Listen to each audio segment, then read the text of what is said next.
প্রতিধ্বনি শোনা যাচ্ছে। সম্প্রতি বিবিসি বাংলাকে বঙ্গবন্ধুর দৌহিত্র আওয়ামী লীগ সভানেত্রী শেখ হাসিনার সুযোগ্য পুত্র জনাব সজীব ওয়াজেদ জয় একটি সাক্ষাৎকার দিয়েছেন। এই সাক্ষাৎকারে তিনি যে অভিযোগটি করেছেন সেটি হচ্ছে, বিদেশিদের ভিতরে কেউ কেউ এবং বাংলাদেশে যারা আছে সুশীল, যারা নিজেদেরকে সুশীল হিসাবে দাবি করে, যারা কোনো দল করেন না, রাজনীতি করেন না বলে তারা নিজেরা দাবি করেন, সেই পক্ষগুলো চাচ্ছে দুই দলের নেতৃত্বে পরিবর্তন আনার জন্য। দুই দলের নেতৃত্বে পরিবর্তন আনা এই প্রক্রিয়া কিন্তু শুরু হয়েছে অনেক আগে থেকে। 1/11-এর সময় থেকেই দুই দলের নেতৃত্বে যে পরিবর্তন আনার একটা প্রক্রিয়া শুরু করেছিল আন্তর্জাতিক ও দেশীয় চক্র, সেটি কিন্তু থেমে নেই, সেটি কিন্তু এখনো চলমান। 1/11-এর সময় তখন তারা চেয়েছিল বিএনপি থেকে খালেদা জিয়াকে মাইনাস করতে এবং আওয়ামী লীগ থেকে শেখ হাসিনাকে মাইনাস করতে। শুধু যে বিএনপি থেকে খালেদা জিয়াকে মাইনাস করতে, আওয়ামী লীগ থেকে শেখ হাসিনাকে মাইনাস করতে, বিষয়টি কিন্তু এমন ছিল না। বিষয়টি ছিল শেখ পরিবার এবং জিয়া পরিবার যারা আছে, যে সকল সদস্যরা আছে, তাদেরকে বাদ দিয়ে একটি বিএনপি গঠন করা এবং একটি আওয়ামী লীগ গঠন করা। এই আওয়ামী লীগের নেতৃত্বে কারা থাকবেন? এই আওয়ামী লীগের নেতৃত্বে থাকবেন সংস্কারপন্থী নেতারা, যারা শেখ হাসিনাকে ডিনাই করে বা শেখ পরিবারকে ডিনাই করে রাজনীতিটা করবে।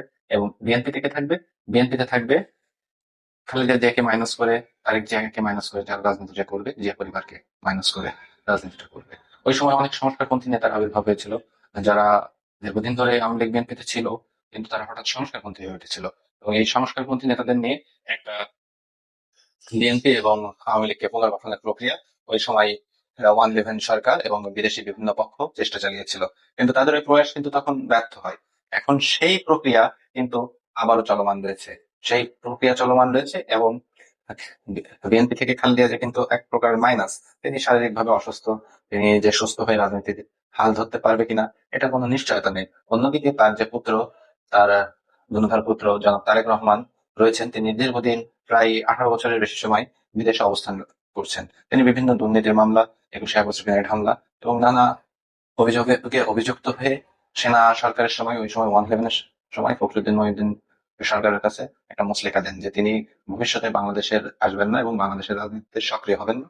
এরকম একটা মুচলেকা দিয়ে তিনি ওই সময় দেশ ত্যাগ করেন।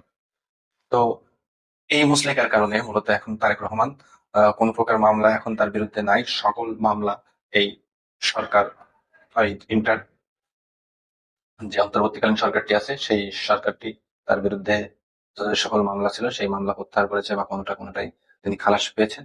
তবুও তিনি দেশে আসতে পারছেন না। তার এই যে 1/11-এর সময় যে সামরিক বাহিনী তথা